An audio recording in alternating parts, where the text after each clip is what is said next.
Little Rabbit hopped through the meadow. His nose twitched, sniffing for clover. He loved clover. Suddenly he stopped. He saw a tiny nose poking out from the grass.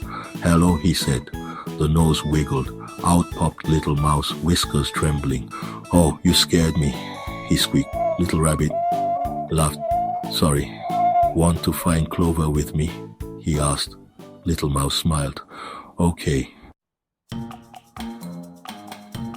The sun shone brightly. Little Rabbit and Little Mouse went searching for berries. "I love juicy blueberries," said Little Rabbit. He reached up high, but the blueberries were too high. Little Mouse scurried up a tall blade of grass. He reached the branch and dropped the blueberries down to Little Rabbit. "Catch," he squeaked. Little Rabbit munched happily. "Thank you, Little Mouse. You're a great friend." One afternoon, dark clouds filled the sky. Rain began to fall. "Oh no," cried Little Mouse. "My house will flood." Little Mouse's house was in a tiny hole at the bottom of a tree. The rain was pouring in. Little Rabbit quickly hopped over to a big leaf. He held it up like an umbrella. "Follow me," he shouted.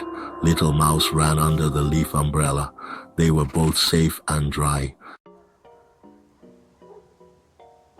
Fall arrived. The leaves turned golden brown and acorns fell from the trees. "I love acorns," said Little Mouse.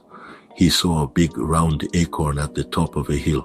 He tried to push it, but it was too heavy. Little Rabbit came bouncing by. "Can I help?" he asked. He gave the acorn a gentle push with his nose. The acorn rolled down the hill, with Little Mouse chasing after it.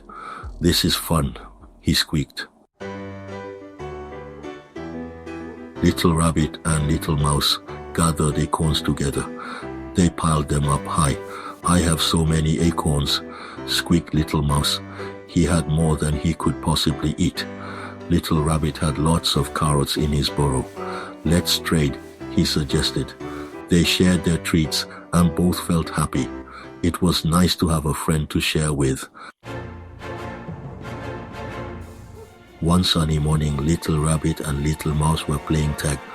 Little Mouse was very fast. He zipped around, hiding behind flowers and under leaves. He didn't realize how far he had gone. Suddenly, he stopped. He didn't recognize this part of the meadow. "Little Rabbit," he called out, his voice trembling. "Where are you?" Everything was quiet. Little Mouse was lost. Little Rabbit heard Little Mouse's cries. "Don't worry, I'm coming," he called back. He hopped up high in the air looking for his friend. He spotted Little Mouse's tiny nose peeking out from behind a rock. Little Rabbit hopped over as fast as he could. He was so relieved to find Little Mouse.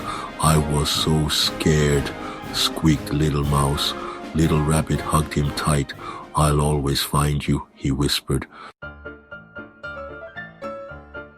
As the sun began to set, Little Rabbit and Little Mouse walked back home together. They were tired after their long day. Little Rabbit snuggled down in his burrow, surrounded by soft grass. Little Mouse curled up in his cozy hole under the tree. They both felt safe and happy. They knew they had each other, and that was the best feeling in the world. Little Rabbit and Little Mouse continued to have many more adventures together. They learned that friendship is about helping each other, sharing, and always being there. They knew that no matter what, their friendship would last forever.